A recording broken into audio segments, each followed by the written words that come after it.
Assalamualaikum warahmatullahi wabarakatuh. Kali ini kita akan melanjutkan pembahasan tentang persaudaraan itu sebuah nikmat. Kemarin kita sudah membahasnya di part 1, sekarang kita akan melanjutkan ke part kedua ini. Seperti bangunan kokoh. Sebagai makhluk sosial, kita pasti saling membutuhkan dan memerlukan pertolongan. Bukankah semakin kaya semakin banyak bantuan orang lain yang kita perlukan? Bukankah semakin pintar, semakin banyak orang lain yang kita butuhkan untuk tempat menuangkan ilmu dan pengalaman? Bukankah semakin tinggi jabatan, semakin banyak dukungan dan partisipasi masyarakat yang kita butuhkan? Alangkah indahnya jika kaum muslim memiliki jiwa tolong-menolong, sehingga mereka selalu bersinergi. Dalam masyarakat seperti itu, tak akan ditemui lagi orang terlantar dan termarginalkan, karena mereka akan saling membantu. Banyak cara menolong orang lain. Satu di antaranya adalah menghindarkan musibah, atau paling tidak memperkecil musibah yang menimpa orang lain. Yang paling sederhana dan semua orang pasti bisa melakukannya adalah mengangkat duri di tengah jalan. Tapi sebelum lanjut, tekan tombol subscribe dulu untuk berlangganan di Wiki Channel. Aktifkan lonceng kamu agar kamu mendapatkan info update kami seputar dakwah dan pondok pesantren Wadir Kuro. Jangan lupa like dan share di akun media sosial kamu agar video ini bermanfaat untuk kita semua. Di kota-kota besar, wujud mengangkat duri adalah menutup jalan-jalan berlobang untuk menghindarkan musibah pengendara kendaraan. Rasulullah SAW bersabda, jika engkau menemui duri di tengah jalan yang biasa dilalui manusia, maka tindakanmu untuk menyingkirkannya merupakan sedekah. Lalu engkau menunjukkan jalan bagi orang lain itu juga menjadi sedekah.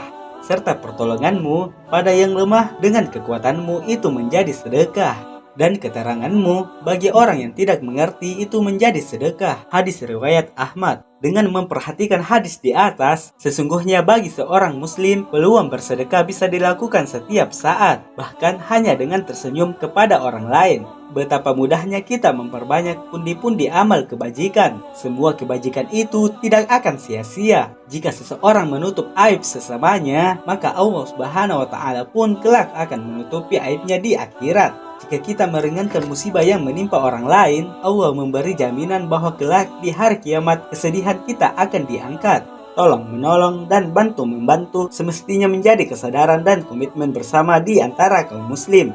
Sebaliknya, kebencian, permusuhan, iri dengki, dan mau menang sendiri merupakan tindakan tercela yang harus dihindari. Ketahuilah, orang beriman yang satu dengan orang beriman yang lain, kata Rasulullah SAW dalam sebuah hadis yang diriwayatkan oleh Bukhari, ibarat sebuah bangunan yang saling menguatkan satu dengan lainnya. Ini gambaran betapa kokoh dan kuat persatuan di antara mereka. Mereka saling menopang dan tolong menolong. Mereka tidak bisa dipisahkan.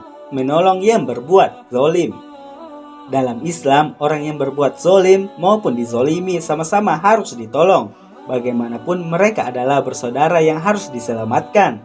Tak selayaknya seorang muslim tak peduli dan membiarkan sebuah kezoliman berlangsung di depan matanya.